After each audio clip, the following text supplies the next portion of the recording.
Bueno, buenas noches. Mi nombre es Nicolás Acevedo. Soy estudiante de la Universidad Libre de licenciatura en eh, Educación Física, Recreación y Deportes y vengo a hacerles un video de reflexión respecto a la última temática que estamos abordando en la materia de contextos educativos convencionales, la cual trata del maestro como sujeto político eh, y la construcción del sujeto político en, en la escuela, en el contexto de la escuela, ¿no? Bueno, primero, me parece que es un tema que pues, nos confiere a todos, que es bastante importante para nosotros, para nuestra formación como futuros docentes y maestros, claro está, puesto que eh, la formación social que un maestro debe tener, o que pues debería tener, la mayoría de los casos, es una formación que tenga la pedagogía como prioridad y también como disciplina, ¿no? Que esta prime sobre cualquier cosa, enseñando siempre sobre, pues en base al amor y también en base a querer que se formen mentes críticas, con pensamiento crítico, con conciencia social y también con reconocimiento histórico de sus contextos en el cual pues se desarrollan. ¿Esto qué quiere decir? Que los maestros no somos, los futuros maestros no somos como los dueños de la palabra o los dueños de la razón en cuanto a una temática, sino que estas temáticas se deben construir de manera colectiva, con aportes colectivos, eh, también teniendo en cuenta la opinión de los estudiantes, teniendo en cuenta la opinión de sus experiencias y sus vivencias de los contextos sociales en los cuales ellos se desarrollan, ya que en un país como el nuestro, pues hay muchas dificultades para muchos o para la gran mayoría, y pues esto hace que las herramientas o la forma en la que se percibe la información varíe mucho, ¿no? Bueno, la importancia de centrar la atención en la formación de los maestros pues de motivar la investigación, esto también es súper importante, debido a que la investigación es la que nos da como una pauta de cómo podemos descubrir nuevas políticas o nuevas formas de, de remodelar o de reconstruir un modelo educativo que tal vez no ha sido tan eficiente, pero sí podemos tener mediante estas herramientas pautas para hacer que este sistema evolucione y nos lleve pues inherentemente a un progreso colectivo y un progreso comunitario, social, político y económico,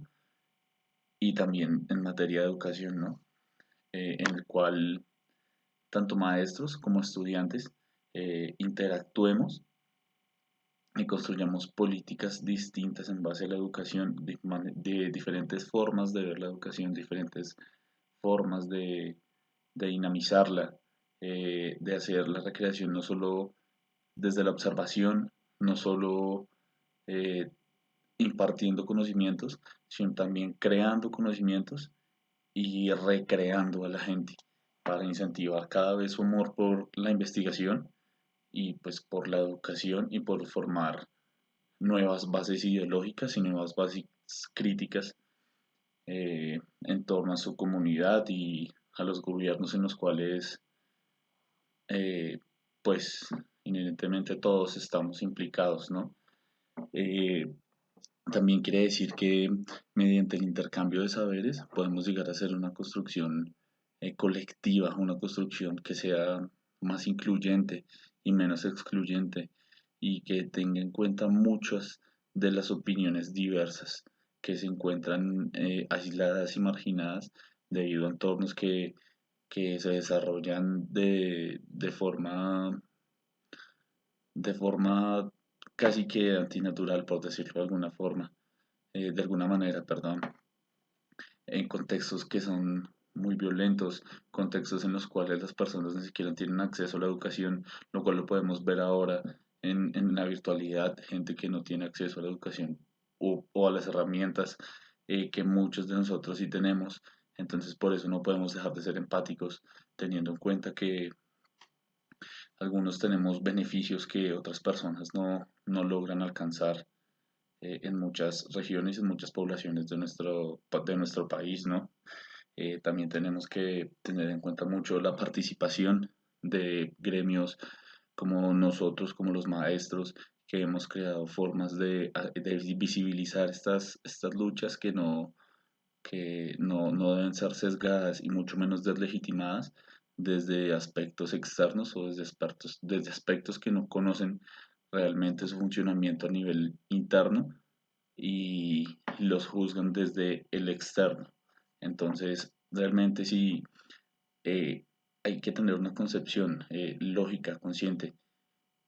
en base a lo que las personas necesitan en un maestro, no solo un ente que esté allí para imponer una autoridad y compartir conocimientos, sino también tener en cuenta que la diversidad nos construye como sociedad, nos construye como comunidad y también nos lleva a un progreso académico, ¿no? Eh, Así como también podemos ver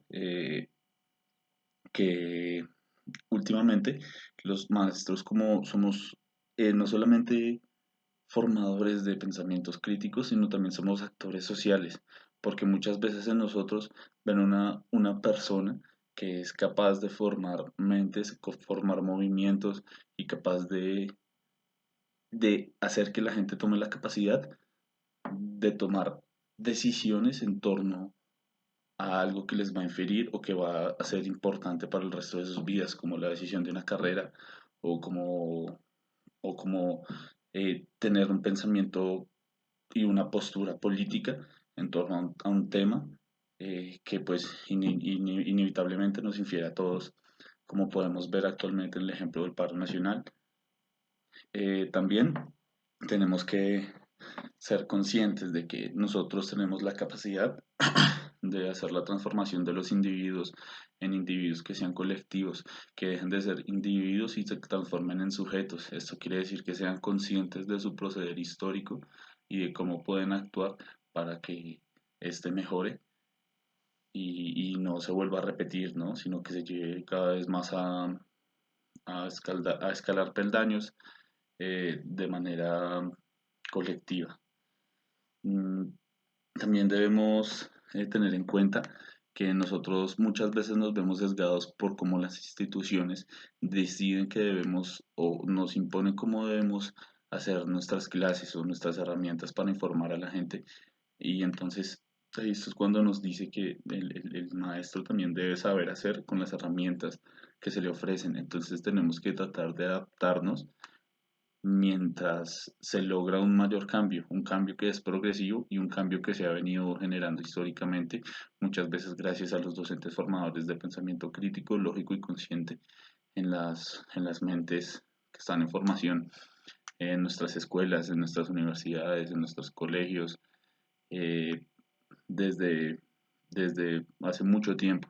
como se puede ver en el decreto 80 de 1980 y la ley 30 de 1992, cuando nos permitieron a los maestros tener contratación directa con el Estado, dignificando nuestra labor y reconociéndolo como una labor importante para la construcción de país y para la construcción de nación. También tenemos que tener en cuenta que nosotros eh, tenemos que tener la pedagogía como disciplina, porque la pedagogía como disciplina nos infiere en que nosotros siempre debemos enseñar desde aspectos que incentiven a la gente, no que la alejen del amor hacia alguna profesión o hacia algún tipo de investigación, inherentemente cuál sean sus intereses, sino que sea una construcción basada en argumentación propia, en pensamientos críticos y conscientes y coherentes con las necesidades de los demás, sin importar su diferencia racial, su diferencia de, económica o social, y siempre siendo muy empáticos en cuanto a los entornos y a las capacidades y virtudes que que son muy diferentes en cada estudiante, pero que siempre tienen algo que aportar y siempre nos pueden dar una forma más constructiva de llegar a ser unos maestros mucho más completos y mucho más consecuentes, teniendo en cuenta que no es solo el estudiante quien se forma con el maestro, sino el maestro también se forma gracias a los diferentes caracteres y opiniones y diversidades que se pueden encontrar en un aula. Entonces tenemos que tener siempre esto en cuenta y siempre muy en claro. Nosotros no solo formamos a los estudiantes, sino también nosotros como maestros nos formamos en la experiencia y en las vivencias gracias al estudiantado. Eso sería todo. Muchas gracias. Hasta luego y pues buenas tardes para todos.